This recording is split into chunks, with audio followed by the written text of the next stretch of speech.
नमस्कार दोस्तों, नीता क्लासेस अयोध्या में आपका स्वागत है। दोस्तों, आज है 24 अप्रैल और 24 अप्रैल से जितने भी इम्पॉर्टेंट क्वेश्चन बन सकते हैं आज हम इस वीडियो में उनका डिस्कशन करेंगे। सारे क्वेश्चन इम्पॉर्टेंट हैं, इसलिए वीडियो को अंत तक जरूर देखिएगा, जिससे आने वाले एग्जाम में आपके करंट अफेयर से एक भी क्वेश्चन गलत ना हो। दोस्तों, अगर आपने हमारे YouTube channel Neeta classes Ayodhya को सब्सक्राइब नहीं किया है तो प्लीज़ सब्सक्राइब कर लीजिए और लेटेस्ट वीडियो नोटिफिकेशन के लिए बगल में लगी रेड कलर के बटन को दबाएं और बेल आइकन को भी प्रेस कर लें, जिससे हर वीडियो की नोटिफिकेशन सबसे पहले आपको मिलती रहे। देखते हैं पहला क्वेश्चन। हाल ही में राष्ट्रपति रामनाथ कोविंद का सचिव किसे नियुक्त किया गया है? तो कपिल देव त्रिपाठी को। ऑप्शन नंबर डी सही हो जाएगा। कपिल देव त्रिपाठी को हाल ही में रामनाथ कोविंद का सचिव नियुक्त किया गया है। आईएएस अधिकारी कपिल देव त्रिपाठी को राष्ट्रपति रामनाथ कोविंद का सचिव नियुक्त किया गया है। कपिल देव त्रिपाठी असम मेघालय कैडर के 1980 बैच के आईएएस सेवानिवृत्त अधिकारी हैं। मौजूदा समय में त्रिपाठी सार्वजनिक उद्यम चयन बोर्ड PESB के अध्यक्ष हैं। प्रधानमंत्री नरेंद्र मोदी की अध्यक्षता वाली कैबिनेट की नियुक्त समिति ने संविदा आधार पर त्रिपाठी को कोविंद का सचिव नियुक्त किया गया है। उनका कार्यकाल राष्ट्रपति के कार्यकाल के समान ही होगा। ओके फ्रेंड्स, तो कौन है? कपिल देव त्रिपाठी। नेक्स्ट क्वेश्चन है, सिविल सेवा दिवस निम्न में से किस दिन मनाया जाता है? तो सिविल सेवा दिवस जो होता है 21 अप्रैल को मनाया जाता है। 21 अप्रैल को सिविल सेवा दिवस मनाया जाता है। प्रतिवर्ष 21 अप्रैल को सिविल सेवा दिवस के रूप में मनाया जाता है। इस अवसर पर प्रशासनिक सुधार तथा जन शिकायत विभाग द्वारा कार्यक्रम का आयोजन किया जाता है। इस दिन अखिल भारतीय सेवा के अधिकारियों को उनकी सर्वश्रेष्ठ सेवा के लिए पुरस्कृत किया जाता है।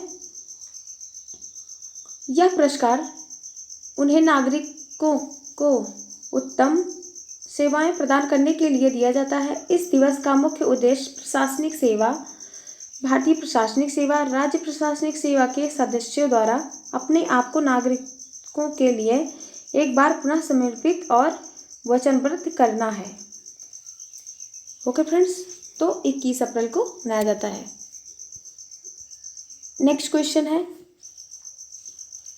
जैव प्रौद्योगिकी विभाग DBT ने कितने कंपनियों को चुना है जिन्हें कोविड-19 का टीका विकसित करने के लिए धन मुहैया कराया गया है?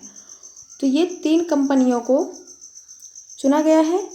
जैव प्रौद्योगिकी विभाग ने 3 कंपनियों को चुना है जिन्हें कोविड-19 का टीका विकसित करने के लिए धन मुहैया कराया जाएगा। 3 कंपनियों में Cadila health care limited, Bharat Biotech International Limited और Serum Institute of India Private Limited SIPL शामिल है। DBT ने कोविड-19 के टीके को विकसित करने के लिए केंद्रीय समन्वय एजेंसी नामित की है। इसके अलावा उन्हें जांच और इलाज के तरीके निकालने के 13 अन्य प्रस्ताव भी मिले हैं। तो 3 कंपनियों को धन मुहैया कराया जाएगा। नेक्स्ट क्वेश्चन है, किस राज्य के मुख्यमंत्री के चंद्रशेखर राव ने घोषणा की है कि राज्य में लॉकडाउन की अवधि को 7 मई तक के लिए बढ़ाया जा रहा है?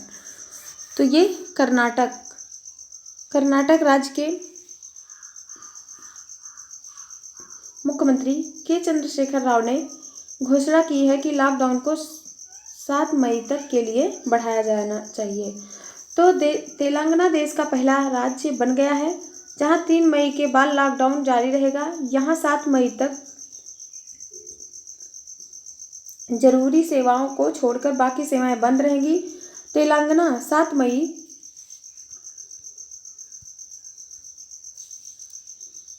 मई तक लॉकडाउन को बढ़ाया जाने वाला पहला राज्य बन गया है।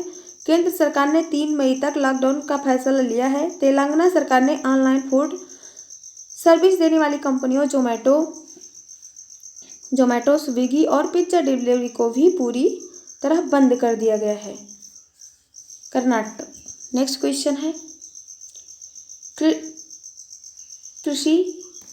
केंद्रीय कृषि एवं किसान कल्याण मंत्रालय ने कृषि आधारित आपूर्ति श्रृंखलाओं में विघटन को कम करने के लिए किस मोबाइल एप्लीकेशन को लॉन्च किया है? तो किसान रथ एप्लीकेशन को लॉन्च किया गया है। केंद्रीय कृषि एवं किसान कल्याण मंत्रालय ने कृषि आधारित आपूर्ति श्रृंखलाओं में विघटन को कम करने के लिए किसान रथ एप्लीकेशन को लॉन्च किया है। इस एप्लीकेशन को राष्ट्रीय सूचना विज्ञान केंद्र द्वारा विकसित किया गया है, जो किसानों एवं व्यापारियों को उनकी उपज को स्थानांतरित करने के लिए वाहनों को खोजने में मदद करेगा। कोरोना वायरस कोविड-19 के कारण देश में 3 मई तक लॉकडाउन की घोषणा की गई है। इस लॉकडाउन में किसानों को फसल और सब्जी बेचने में काफ़ी परेशानी हो रही है। केंद्रीय कृषि मंत्री ने किसानों की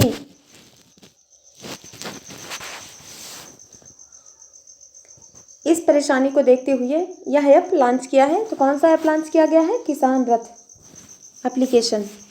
नेक्स्ट क्वेश्चन, हाल ही में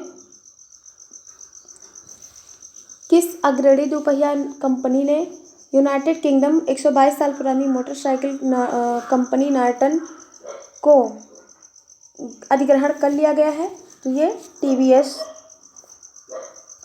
टीवीएस कंपनी को 122 साल पुरानी मोटरसाइकिल कंपनी को नॉर्टन का अधिग्रहण कर लिया गया है। देश की बड़ी व्हीलर कंपनी टीवीएस मोटरसाइकिल ने ब्रिटेन की 122 साल पुरानी कंपनी 153 करोड़ रुपए में खरीद लिया है। नॉर्टन दुनिया भर में जाना जाने वाला एक प्रतिष्ठित ब्रिटिश ब्रांड है। नॉर्टन मोटरसाइकिल ब्रिटिश का एक बड़ी फेमस बाइक बनाने वाली कंपनी है, लेकिन हाल के दिनों में कंपनी परेशानियों के दौर से गुजर रही थी। नॉर्टन मोटरसाइकिल कंपनी की स्थापना जेम्स लैंसडाउन नॉर्टन ने किया था। ब्रिघम में उनकी 1898 में स्थापना हुई थी। नेक्स्ट क्वेश्चन है, सिविल सेवाओं के अधिकारियों ने कोरोना वायरस महामारी के विरुद्ध सरकारी प्रयासों को अपना समर्थन देने के लिए किस नाम से एक विशेष पहल का शुभारंभ किया है?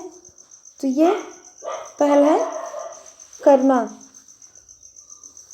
सिविल सेवा अधिकारियों ने कोरोना वायरस महामारी के विरुद्ध सरकारी प्रयासों को अपना समर्थन देने के लिए करुणा नाम से एक विशेष पहल का शुभारंभ किया है। नेक्स्ट क्वेश्चन, केंद्र सरकार ने बोर्ड ब्यूरो के वर्तमान सदस्यों का कार्यकाल कितने साल के लिए बढ़ा दिया गया है? तो ये 2 साल के लिए बढ़ा दिया गया है। 2 साल के लिए केंद्र सरकार ने बैंक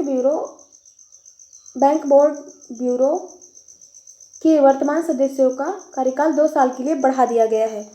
सरकारी बैंकों और वित्तीय संस्थानों के निदेशक मंडल स्तर के अधिकारियों के चयन में पारदर्शिता और पेशेवराना रुख बढ़ाने के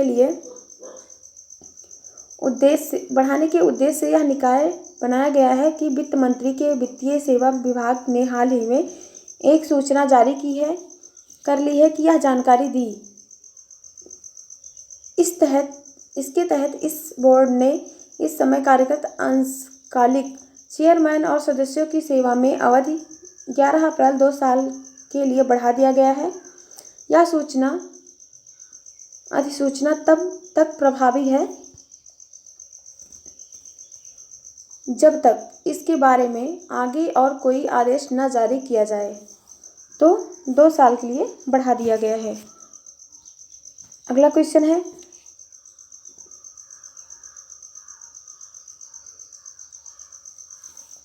सिंगापुर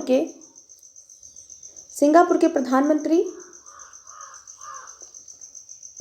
ली शेन लुंग ने देश में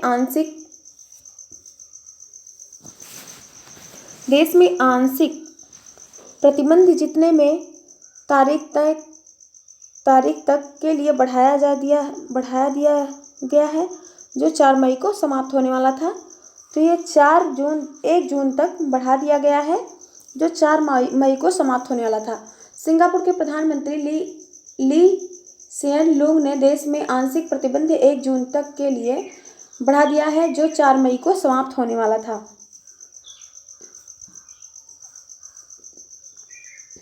दरअसल प्रधानमंत्री का यह बयान ऐसे समय में आया जब सिंगापुर में एक दिन में कोरोना संक्रमण ने 1111 नए केस सामने आए,